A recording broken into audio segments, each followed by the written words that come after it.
the question very briefly. Hello.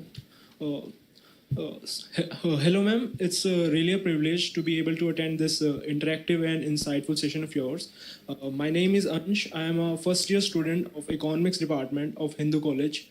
So, ma'am, my question to you would be, currently we are spending less than 1% of our GDP on R&D, while our contemporaries like China and USA are already spending 2.5% and 3.8% of their GDP. Also, the recommendation of new education policy states that we should ideally be spending 6% of our GDP on education, but we are still somewhere around 3%. So what's the roadmap to achieve that 6% target, and what are the what are the key constraints which are restraining us from already spending 6% of our GDP on education? That will be my question to you. Thank you, ma'am. Thank you. Now, we'll take two questions at a time. The next question from, I haven't been partial. Being a Stephanian, I could have first called on the St. Stephen's College. But the next question is from St. Stephen's College, whoever has come.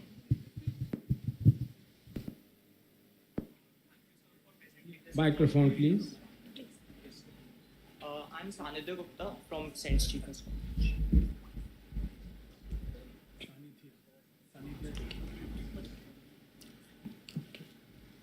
Thank you, sir, for presenting me this opportunity. I'm Sanidhya Gupta from St. Stephen's College. So my question is regarding the use of e-rupees that RBI is pushing for. So we have seen that in different nations, the adoption rates of these have been quite low. So how will India encourage the use of e-rupees in future? And how we will address the concerns which are related to privacy and data leaks of citizens?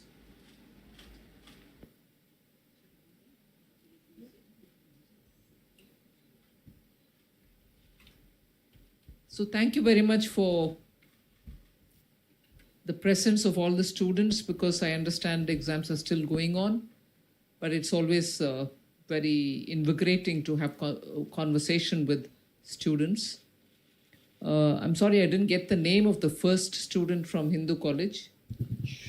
Did you say Ansh? Yes, ma'am, Ansh. Right, okay. See, this is a question which repeatedly we get to be asked, whether it is the Minister for HRD or myself. You're probably aware that education is not just central subject. It's also states which spend on education. And I'm not saying most of the expenditure should be from them. Yes, ideally it should touch 6%, no doubt, but we're gradually increasing it. There is also one element of private participation in education. We find that there's a lot of investment in education, whether it is of primary or higher secondary or even higher education, from the private investments which are coming in. We are encouraging also to have good quality higher education centers all across the country. So it is not just the central government in its budget providing 6%. It's also a question of mobilizing the states and also private investments, for which policy framework will have to be friendly, regulations will have to be fairly relaxed so that there is a lot of autonomy for educational institutions. And above all, quality teachers will have to be available at every level. So money is one thing, but to bring in the support mechanisms to make sure that the environment is created for greater good quality education, because it's not just exam-driven outcome that you have to look at, but teaching, learning experience, for which there's got to be a lot of emphasis. And also now, I think gradually your concerns are also to be ready for a job market.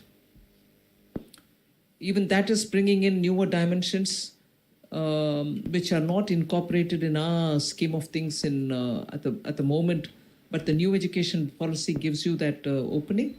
So I think with all this, we will probably have better allocations made and quality outcomes derived out of it.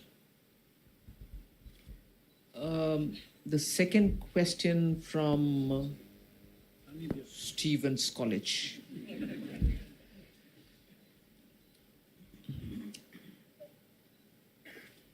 It's not as if the influence of technology should be in a sequence.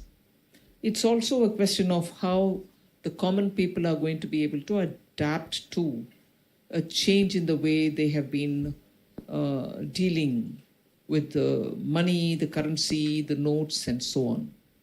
Now, your question specifically spoke about the e-rupee. You're quite aware, I understand, that the retail and the wholesale were dealt with by the Reserve Bank in two different ways, naturally. And there are very many countries which are also looking at the central bank driven currencies, digital currencies.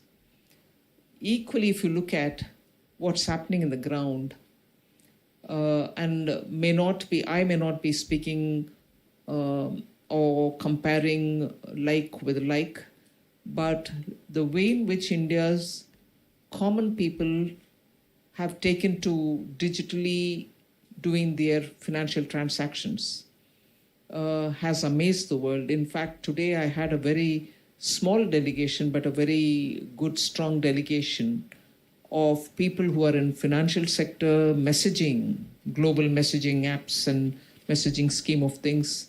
I'm not naming them, but you know who I'm talking about. And during the sanctions, because of Russia-Ukraine war, most countries suffered because if you had anything to do with Russia, you couldn't any longer use the system of messaging. So I'm bringing in all these strands because in today's world, if you're talking about one, you really cannot be talking about it exclusively. It has a bearing on many other things. So global currencies, interoperability of systems, and initiating into digital payments are all simultaneously happening. And in that, I'm not saying because I'm here as minister, but in India, the extent to which common people have taken to it has amazed the world. So if there is one country which would place emphasis on digital currency, there's another country which is looking at payment systems which will be influenced by fintech. India's seen it all. And India's not seen it all, just one creamy layer. It's vertically and horizontally all over the country. So whilst the Reserve Banks attempt both the retail and the wholesale, will go on in the e-rupee mode, but there is also a lot of technology-driven payments and financial transactions happening. But even so, cross-border payments will be more efficiently handled if we are taking the route of the central bank. These are all ongoing user cases which are coming up. Maybe in a year, we'll be in a better position to speak about each one in a concrete fashion. Thank you. Miranda House. Miranda House.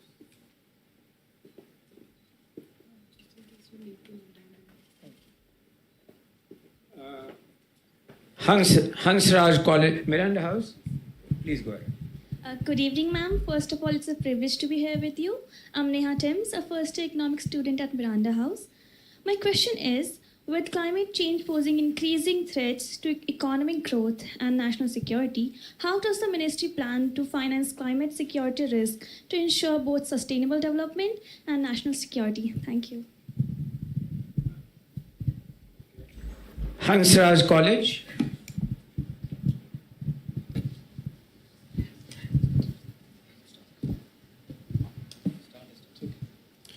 Good evening, ma'am. I am Srivarun JS from first year economics student from Hansraj College.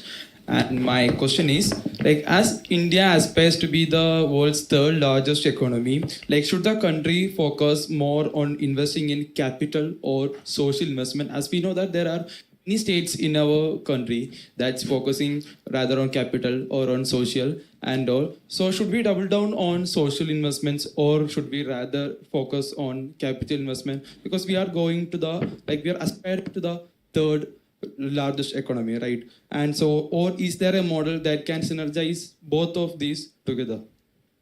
Thank you, ma'am. Okay. We had Miranda House, was it? Yes. Asking me on climate change and financing of climate.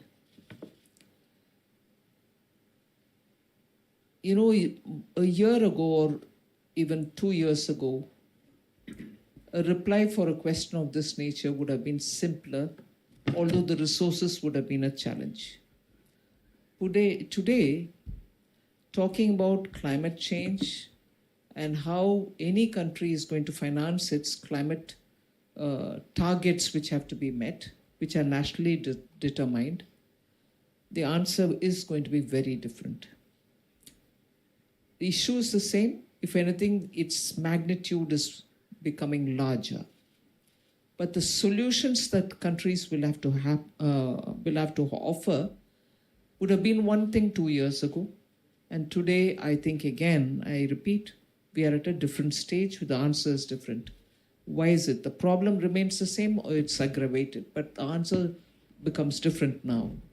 Because till recently, there was a great expectation that the much talked about funding for climate resilient activities, whether it is mitigation, whether it is adoption, we're all on the language of we have to do it, we'll have to move towards renewable, there will have to be a transitional arrangement, and we'll have to cut down on emissions. But today, with the issues remaining the same, many countries, having understood the true cost of having to move from fossil fuel to renewable, are just asking themselves this question whether it is possible by them. Because if you look at counting your emissions per capita, you have a different arrangement. If you look at emissions which have been told to you, saying you have to reach this level, you just are not sure which way to go. Equally, when there was this arrangement for a transitional model, and in the transition period, there would be some kind of an affordable transitional energy which is less polluting. People naturally thought it will be natural gas, and there was this attempt to, bring in more natural gas into your scheme of things. As these were being talked about, there was also this question of how much dirty can be the products that your country exports, in the sense how many such products can be quickly moved to greener ways of producing and then exporting. All these were stacked upon one another as challenges for all of us to meet.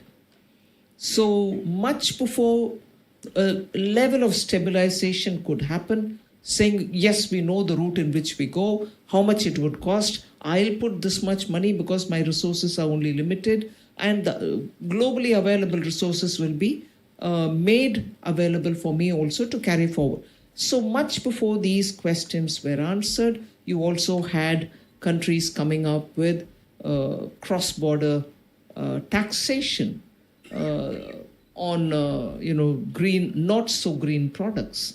So the pressure on countries like India, who successfully completed complying with the COP 21 regulations, were mounting.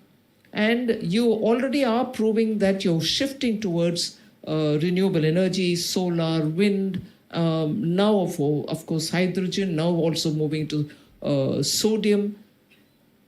With all this, it's very clear it's you and your funds. No funds are available yet globally. So it's a question of how speedily you can move towards this greening yourself and looking at what is the kind of carbon emissions that you can cut down and so on. So it's become even more complex. So if you were to ask me, what are you doing about it? We are only making sure that globally we are negotiating to make sure that the global multilateral institutions will have that kind of leverage with their funds so that they can fund for common cause, public goods. You have eminent Shri N.K. Singh, who's here, who was a part of that international expert group, which recommended to the multilateral institutions to say, you should have enough funds. You have them with you, but you utilize them much better. Leverage more from the market, get philanthropists to come, and make sure you're able to support greening. Report was submitted, and that is during India's G20 presidency. Then it went to the World Bank. The World Bank accepted all but 3, I think, of the 30 recommendations which were given. So action is where we are looking forward. To get more assistance, to help, budgetarily, we are providing for the amounts. Answer both? Physical. Which college were you from? Hansraj. Just remind me of the question. Good evening, ma'am. No, I don't think there is this or that. It has to be all states and the center spending on capital expenditure as much as spending on social sector. But There is... Yeah, say. You were going to say something. Like what I was going to say was like there are states that's focusing only on social. No. They talk only on social. They don't focus on it. So don't get carried away by that. Okay. Everybody spends on social. At least post-COVID, everybody is made to spend on capital also. Why am I saying that? Because no finance commission, even N.K. Singh did not recommend, give states 50 years of interest-free money. Prime Minister Modi is giving it. 50 years of interest-free amount every year since after 2020, 2021.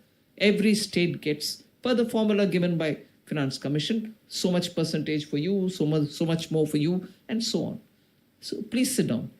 So we spend money not only from the center, but we want states also to spend on capital expenditure. So we give 50 years interest-free amount for capital expenditure, unconditionally 50% of it, the rest 50% to nudge reforms to be undertaken.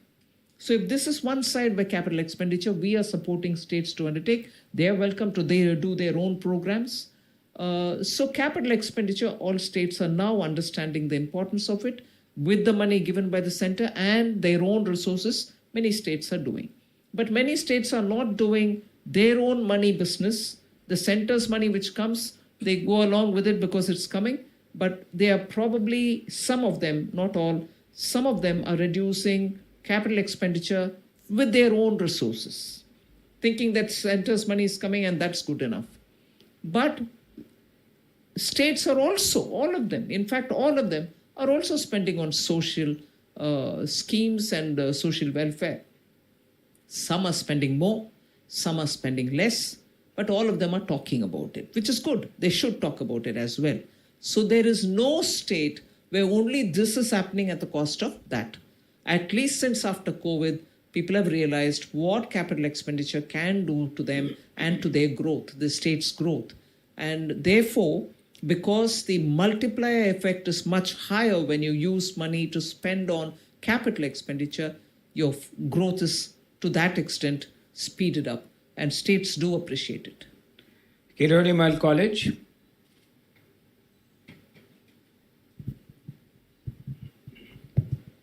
Good evening, ma'am. My name is Kushagra Sinha, and I'm from Kirodimal College. So my question is, with reference to the recent announcement made at the Niti Aayog Governing Council meeting that India has overtaken Japan in terms of overall GDP. My question is that which sectors, according to you, will play a key role in taking us to world's top 3 economies? All right. Next one, Department of Business Economics. Delhi University South Campus. Good evening, ma'am, and everyone present here. My name is Komal. I'm from Department of Business Economics. My question is, does the evolving Quad Plus framework present new financial opportunities for India, particularly in areas like defense manufacturing, supply chain resilience, and regional integration? Thank you. You may have to repeat your question because there was a bit of a disturbance. You said? Does the evolving Quad Plus framework present new financial opportunities Quad Plus. for India, particularly in areas like defense manufacturing, supply chain resilience, and regional integration? Okay. Thank you. Kushagra, please repeat your question.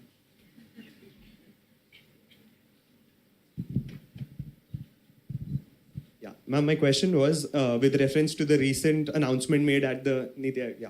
Right.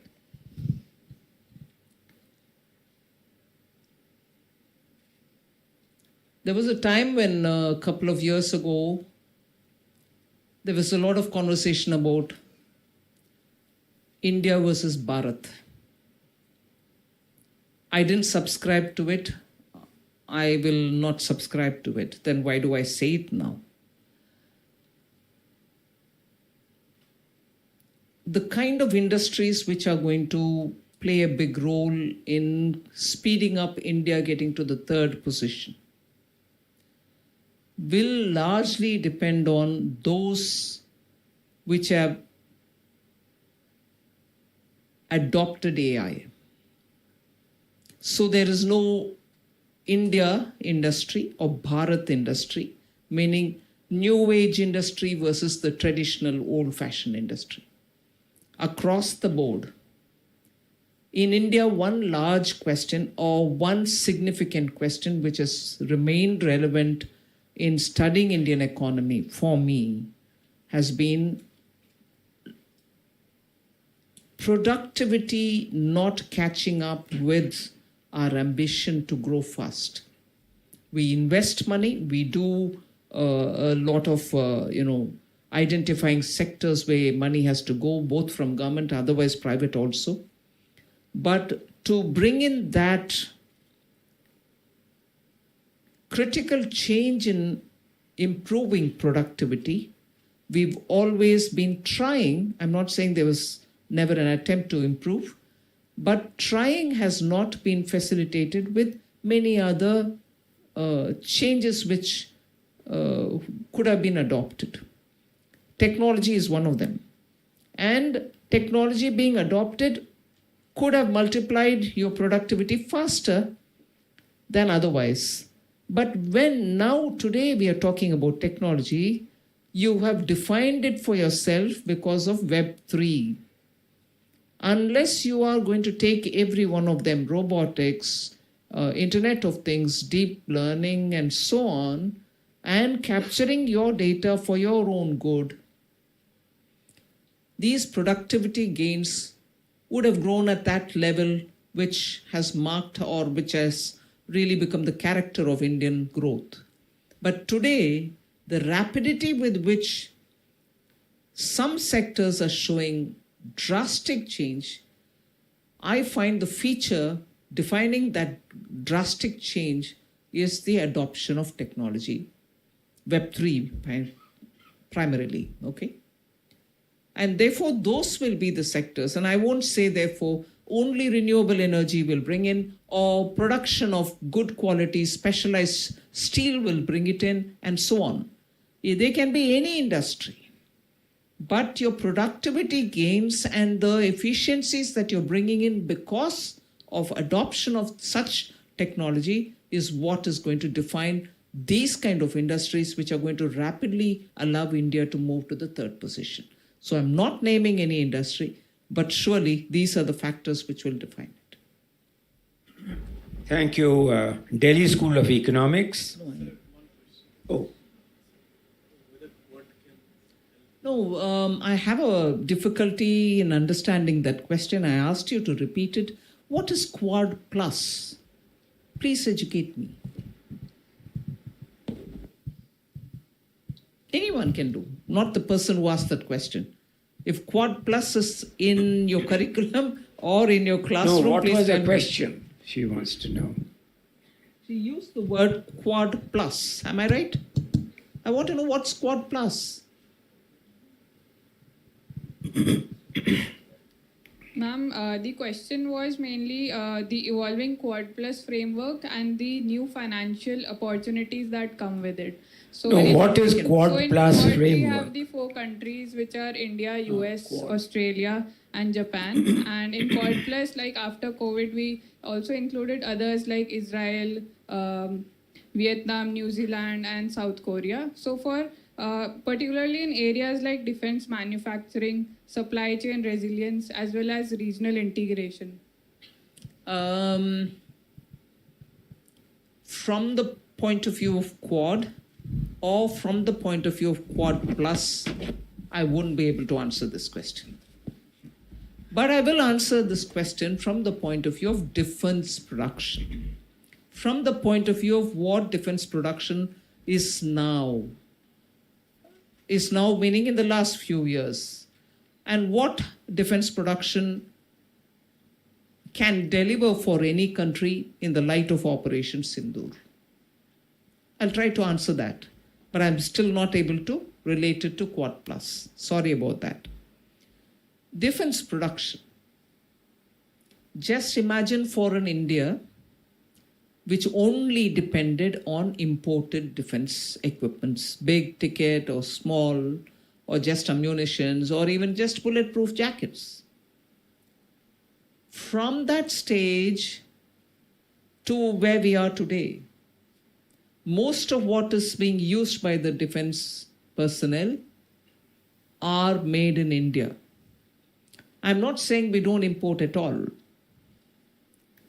Rafale has been imported, S-400 has been imported, missiles are getting imported, but we also produce our own missiles. We produce our own missiles completely indigenously in some cases, and some with patents taken from elsewhere. BrahMos is a classic example of what Russia-India cooperation has given us. So, today's defense production, therefore, still has a component of import, but largely you're producing that which you need for your precision operations. But your precision operations also include equipments from elsewhere. In other words, your systems in defense today are able to integrate equipments coming in from elsewhere. They can talk to our operational systems, and our operational systems are capable of functioning on their own. And between the three forces, Air Force, Army, and Navy, there is that interoperability. So systems are talking to each other between the three. There was a time when you bought an equipment, it would be strictly for one of the forces, and only they can deal with it. Even now they deal with it. Only they deal with it. But they deal with it in coordination with the other two as well. So the effectiveness of your operation is there for anyone to map. Oh, yeah, really. It didn't wait for us to claim. So your defense production today, and I read 2 days ago an article where a defense expert writes about how the United States probably will have to now recast its defense production in the light of what has happened in India-Pakistan clashes. It's not a random paying a courtesy, congratulatory message for India. It's our Operation Sindoor has brought in so many different aspects of India's defense production strategy. Not just production and getting the product out, but how the defense forces integrated them into their scheme of things and didn't have a problem using an equipment bought from somewhere, let's say Israel, with the equipments with which you are using it. the mastery in technology integration across the three forces is something which is there for experts, defense experts to study. This scale and this extent to which our defense process have proved that in 21st century warfare, here's a country which has done something which no other country has done. In the field of operation, you're testing your equipments, as it were. You're not really testing, but you've shown it in actual warfare. Amazing. I can go on talking about this, but this is singularly a big contribution to warfare, to technology, to indigenization, and a great integration of India's defense forces, standing out not as a big conventional army, which is what we are known for, but which is now not even crossing borders physically, but using its technology to hit deep into our enemy territories. Singular achievement. Thank you. Given paucity of time, the last two questions from the Center of International Trade and Development, JNU, and the Delhi School of Economics. First, the JNU. Giving too long answers, so you're reducing the number of questions. Good evening, ma'am. I'm Taruna. I'm from JNU. My question to you would be, how do you see flagship cross-border infrastructure projects such as hydropower and energy linkages with, say, Bhutan, Nepal, Bangladesh, contributing not just to economic integration, but also to addressing long-term security challenges by fostering interdependence and trust? Further, could such initiatives help position India as a stabilizing power in the subcontinent while also advancing our own national development goals? Thank you. Okay, Delhi School of Economics. Thank you, Madam Minister. I'm Vamshi from D School. My question is, as in with something like a pandemic or AI or border tension, when so much uncertainty is involved, how do policymakers do factor in all these kind of things when making policies that still continue to put us on a forward trajectory? Okay, since there was only one questioner left, I'm going to seek her indulgence in accommodating that also. The Faculty of Management of the Delhi University.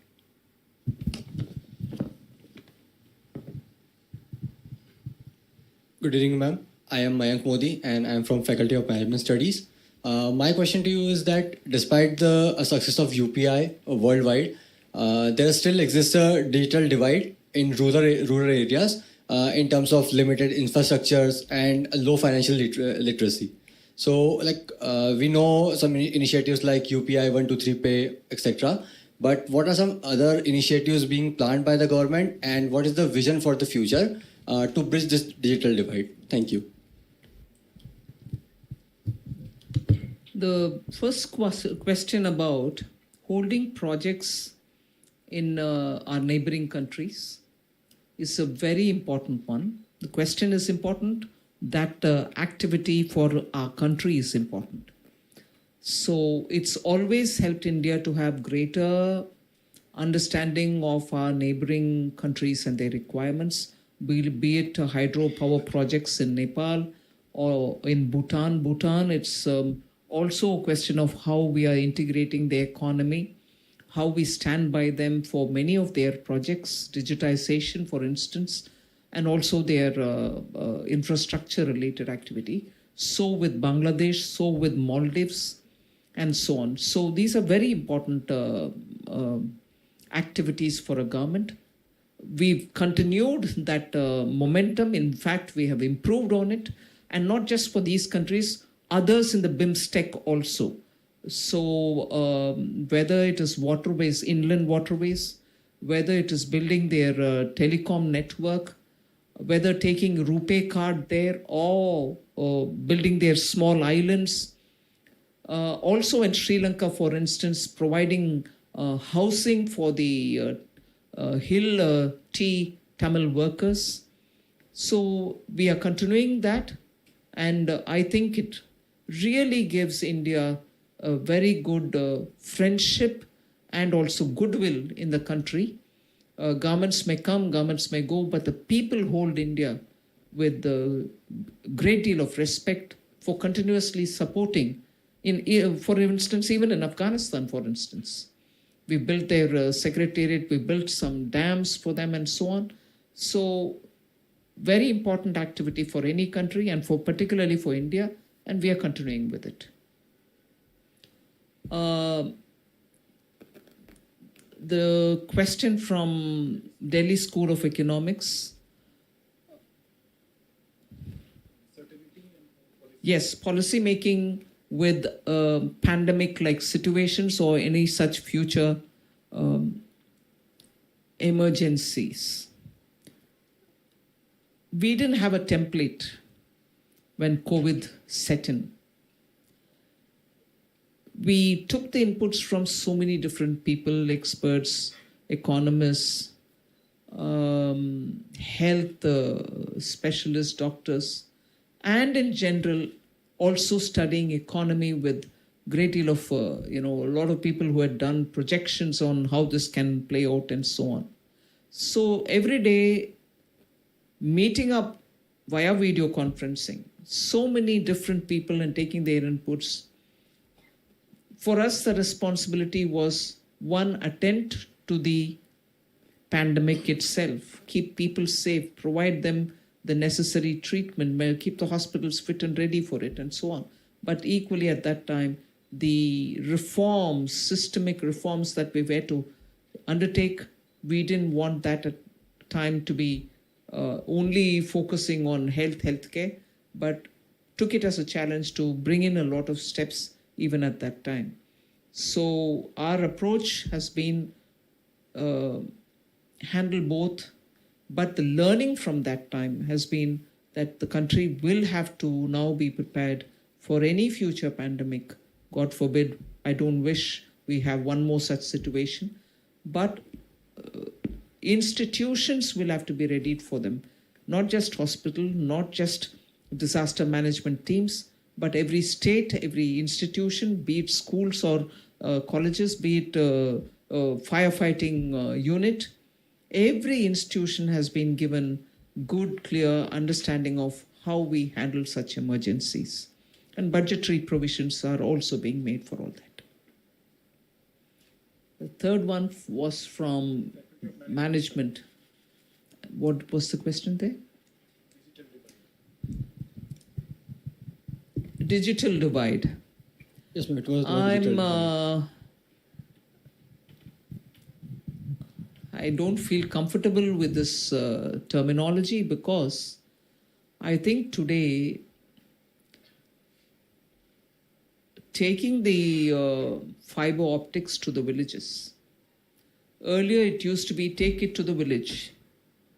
Then after 2015-16, it was take it to the panchayat bhavan of that village. Today it actually goes to the hospital, the primary health care center, or to the school. And as much as I know, I didn't ask the details before coming here, we have over 760 districts, I think. In every district, optical fiber has already reached. Schools are being provided access to them on priority. And you would know when the lockdown happened, we asked Doordarshan because we were very sure that many places would not have internet connection. We said, Doordarshan, run that many number of channels for regional language also. For every class, you do a session. If I know right, 22 new channels were brought in. So in order that what the digital access couldn't do, we at least support it through the television Doordarshan network. Doordarshan because you don't pay for it. But since after COVID, even that divide which was perceived and which was rightly perceived has been almost bridged. So digital access is there today in most of the districts. But how effectively is the power supply there is something which we'll have to coordinate with the states. Today, India is a power surplus country in terms of production. You still have some states where the grid connection is not so strong, but with the GCCs coming, we are not being contented saying, oh, we are power surplus producers, but we are also making provision for small modular nuclear reactors so that we will be able to produce sustained base energy. Because renewable can come during the day, renewable is yet to find its storage systems, but modular nuclear can always give us that strength in the base energy. So not just connectivity, the digital that you're talking about, but things which go together with it. You may have digitally connected, but the other things such as electricity and other things will also have to be tightened. Thank you. Sabasati, thanks.